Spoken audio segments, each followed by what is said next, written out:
जय श्री कृष्णा। दोस्तों, वीडियो को लाइक करके चैनल को सब्सक्राइब जरूर कीजिएगा। अच्छे लोग हमेशा जीवन में परेशान क्यों रहते हैं? आजकल लोगों के मन में एक गलत धारणा बनती जा रही है कि आजकल सच्चाई और अच्छाई का ज़माना नहीं है, इसलिए सच्चाई और अच्छाई के मार्ग पर चलने में कोई लाभ नहीं है, बिल्कुल नुकसान ही नुकसान है। हमने तो कई लोगों को यह भी कहते सुना है कि हम लोग हमेशा धर्म की मार्ग पर चलते हैं, हम कभी भी किसी का बुरा नहीं सोचते, फिर भी हमें दुख ही मिलता है हमेशा। और जो लोग अधर्मी और पापी हैं वो सुखी और खुशहाल जीवन व्यतीत कर रहे हैं। परंतु जरा सोचिए कि अगर सभी लोग ऐसा सोचने लगे तो समस्त संसार में अधर्म का व्याप्त हो जाएगा। इसलिए अगर आप ऐसा सोचेंगे या सोचते हैं तो आप बहुत गलत करते हैं, गलत फहमी में आप जी रहे हैं।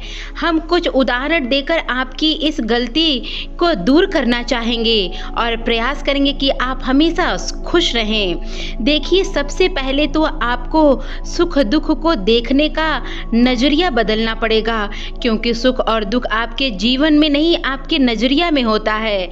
अगर आपकी नज़र में धन दौलत स्त्री पुत्र मान बड़ाई और पद ही सब कुछ है तो फिर आपके लिए इससे बड़ा दुख कुछ भी नहीं है, क्योंकि आप जिन भौतिक सुखों को जीवन में सुख समझ रहे हैं वह वास्तव में एक धोखा है, और इस धोखे से बाहर निकलने के बाद ही आपको परम सुख की अनुभूति प्राप्त होगी। अज्ञानवश आप सांसारिक सुखों को जीवन का उद्देश्य बना बैठे हैं, जबकि आपके जीवन में मूल्य और चीज़ों से नहीं होता है। इस संसार में अनेकों महापुरुष हुए हैं जिन्होंने धर्म पालन के लिए जीवन भर लगा दिया अपने जीवन पूरा। आपकी संतुष्टि के लिए हम यहाँ कुछ महापुरुषों के कठिन जीवन का नाम बताएंगे। जरा सोचिए कि अगर जीवन में भौतिक सुखों का इतना ही बड़ा महत्व होता तो भगवान राम राज्य सुख छोड़कर वनवास क्यों जाते? अपने स्वधर्म पालन के लिए वनवास क्यों जाते? सहन क्यों करते? क्या उनको सुख की प्राप्ति नहीं हो सकती? जिन्होंने राज्य के 56 भोगों को छोड़कर 12 वर्षों तक कंदमूल खाकर ही अपना जीवन गुजार लिया, जिनके सुख कोमल चरणों के नीचे फूल बिछाया जाना चाहिए पर उनके नीचे जंगलों की चुभते कांटे मिले। क्या आपका दुख भगवान श्री कृष्ण से बड़ा है, जिनका जन्म ही कटघरे में हुआ था, जिनको बचपन में ही बार बार जान लेने और मारने का प्रयास किया गया, वह जीवन जिन्होंने व्यतीत किया है? क्या आपके पांडव से भी क्या ज़्यादा दुख है आपके पास? नहीं सहन कर सकते, जो धर्मात्मा गुणवान पराक्रमी बलवान सब कुछ है और स्वयं भगवान के परम मित्र होते हुए भी कई वर्षों तक अपने हक के लिए दर दर भटकते रहे, जिन्होंने धर्म पालन के लिए एक विराट नरेश के यहाँ दास बनकर काम किया।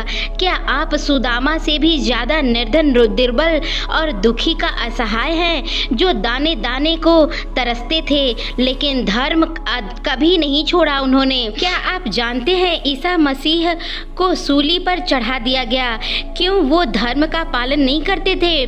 महात्मा सुकरात ने हंसते हंसते जहर पी लिया, क्यों? वो बेकार थे।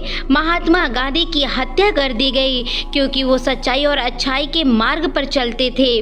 आज हम लोग इन महापुरुषों की पूजा इसलिए करते हैं क्योंकि ये लोग अपने कर्तव्य और धर्म का पालन करते रहे थे। इसलिए हम लोग महात्मा बुद्ध की पूजा इसलिए करते हैं क्योंकि जिन्होंने राजसीय सुख सुविधाओं को त्याग कर भगवान की सेवा में अपना पूरा जीवन व्यतीत कर दिया। अगर इन्होंने भी हमारी तरह भौतिक सुख सुविधाओं को महत्व दिया होता तो हम लोग आज इनकी पूजा कभी नहीं करते।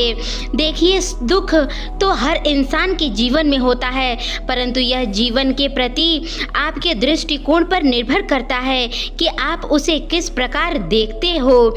यदि आपका दृष्टिकोण सकारात्मक है तो आप दुख में भी सुख कारण खोज लेंगे, मगर विचार में ही जीवन का दुख महत्व रहता है तो सुख आपको कभी नहीं महत्व रखेगा, क्योंकि सुख के अपेक्षाकृत हम दुख में भी ईश्वर के सबसे ज़्यादा करीब होते हैं।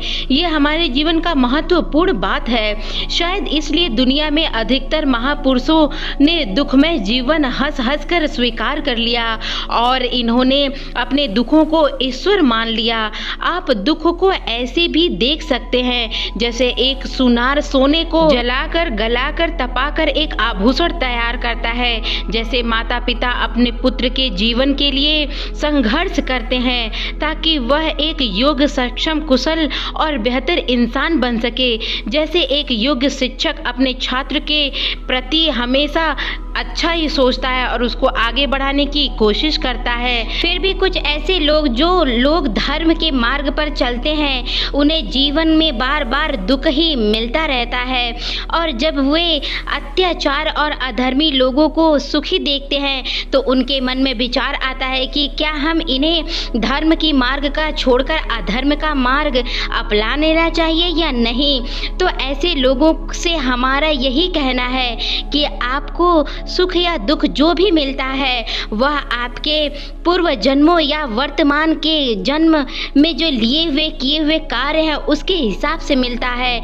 ईश्वर आपके सुख दुख के लिए उत्तरदायी नहीं है। हाँ, यह सत्य है कि आप अधर्मी नहीं हैं, धर्म की राह पर चलते हैं, क्योंकि उन्हें पूर्व जन्म में कुछ पुण्य अवश्य किया होगा, किंतु अज्ञान और अहंकार वश वो अपने पुनर्जीव में संचित पूर्ण फल को प्राप्त कर चुके हैं, और जब उनका पूर्ण फल पूरी तरह समाप्त हो जाएगा तो उन्हें अपने पापों का फल स्वरूप उनको दुख जरूर मिलेगा।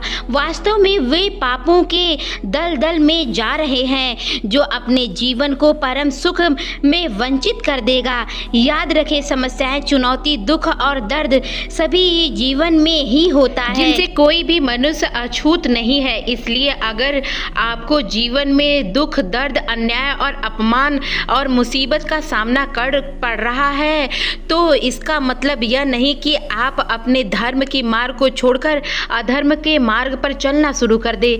अपने बुद्धि, विवेक और अनुभव को आपको तय करना है कि आपके लिए क्या सही है और क्या गलत है। अब निर्णय आपका है कि आप कैसे बनना चाहते हैं, राम जैसे या रावण जैसे। तो दोस्तों, हमेशा ही राम का ही रास्ता चुनिए ताकि जीवन में कोई भी आप अधर्मी और कोई भी पाप आप नहीं कर सके। तो दोस्तों, आशा है कि आपको श्री कृष्ण जी के ये प्यारा सा वचन अच्छा लगा होगा। अगर अच्छा लगा है तो वीडियो को लाइक कर दीजिएगा। चैनल पर नए हैं तो चैनल को सब्सक्राइब करके बेल आइकन प्रेस कर लीजिएगा और अपने प्यारे से दोस्तों में शेयर जरूर कीजिएगा। मिलते हैं इसी तरीके की अगली वीडियो में। तब तक के लिए जय श्री कृष्णा। राधे राधे दोस्तों।